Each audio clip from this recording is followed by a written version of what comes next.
ఒక్కసారి మంచిని పంచితే 100 సార్లు తిరిగొస్తుంది. విమానంలో నా సీట్లో కూర్చున్నాను. ఢిల్లీకు 6-7 గంటలు ప్రయాణం.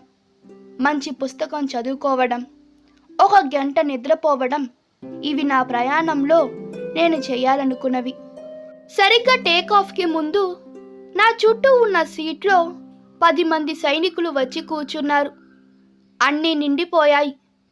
కాలక్షేపంగా ఉంటుందని పక్కన కూర్చున్న సైనికుణ్ణి అడిగాను ఎక్కడికి వెళుతున్నారు అని. ఆగ్రా సార్, అక్కడ 2 వారాలు శిక్షణ, తర్వాత ఆపరేషన్కి పంపిస్తారు అన్నాడు అతను. 1 గంట గడిచింది. అనౌన్స్మెంట్ వినబడింది. కావలసిన వారు డబ్బులు చెల్లించి లంచ్ చేయవచ్చు అని. సరే, ఇంకా చాలా టైం గడపాలి కదా అని లంచ్ చేస్తే ఓ పని అయిపోతుందనిపించింది. నేను పర్సు తీసుకొని లంచ్ బుక్ అనుకుంటుండగా మాటలు వినిపించాయి. మనం కూడా లంచ్ చేద్దామా అడిగాడు ఆ సైనికుల్లో ఒకరు. వద్దు, వీళ్ళ లంచ్ ఖరీదు ఎక్కువ. విమానం దిగాక సాధారణ హోటల్లో తిందాంలే. నేను ఫ్లైట్ అటెండెంట్ దగ్గరికి వెళ్ళాను. ఆమెతో వాళ్ళందరికి కూడా లంచ్ ఇవ్వండి అని మొత్తం అందరి లంచ్కి డబ్బులు ఇచ్చాను. ఆమె కళ్ళల్లో నీళ్లు. నా తమ్ముడు కార్గిల్లో ఉన్నాడు సార్, వాడికి మీరు భోజనం పెట్టినట్టు అనిపిస్తుంది సార్ అంటూ దండం పెట్టింది. నాకేదోగా అనిపించింది క్షణకాలం. నేను నా సీట్లోకి వచ్చి కూర్చున్నాను. 1/2 గంటలో అందరికీ లంచ్ బాక్సులు వచ్చేశాయి. నేను భోజనం ముగించి విమానం వెనక ఉన్న వాష్రూమ్కి వెళ్తున్నాను.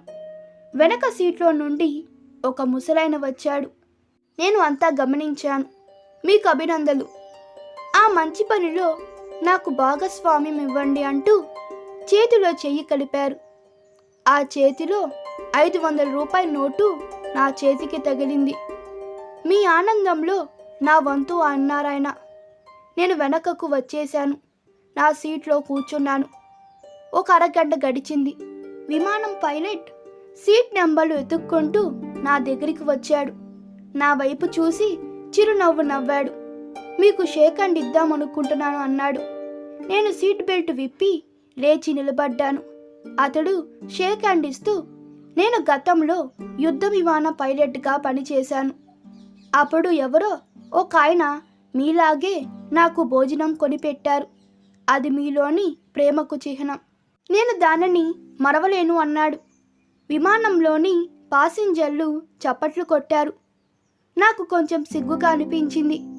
నేను చేసింది ఒక మంచి పని అని చేశానంతే కానీ నేను పొగడతల కోసం చేయలేదు. నేను లేచి కొంచెం ముందు సీట్లో వైపు వెళ్ళాను. ఒక 18 సంవత్సరాల కుర్రాడు నా ముందు షేక్ హ్యాండ్ ఇస్తూ ఒక నోటు పెట్టాడు. ప్రయాణం ముగిసింది. నేను దిగడం కోసం డోర్ దగ్గర నిలబడ్డాను. ఒక ఆయన మాట్లాడకుండా నా జేబులో ఏదో పెట్టి వెళ్ళిపోయాడు. ఇంకో నోటు. నేను దిగి బయటకు వెళ్ళేలోగా నాతో పాటు దిగిన సైనికులందరూ ఒక చోట కలుసుకుంటున్నారు.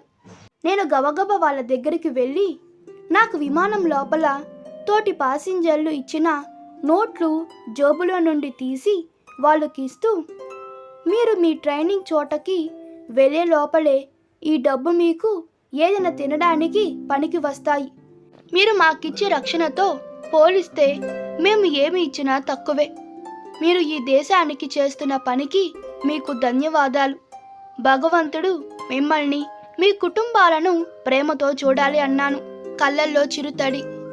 ఆ 10 మంది సైనికులు విమానంలోని అందరూ ప్రయాణికుల ప్రేమను వారితో పాటు తీసుకుని వెళ్తున్నారు.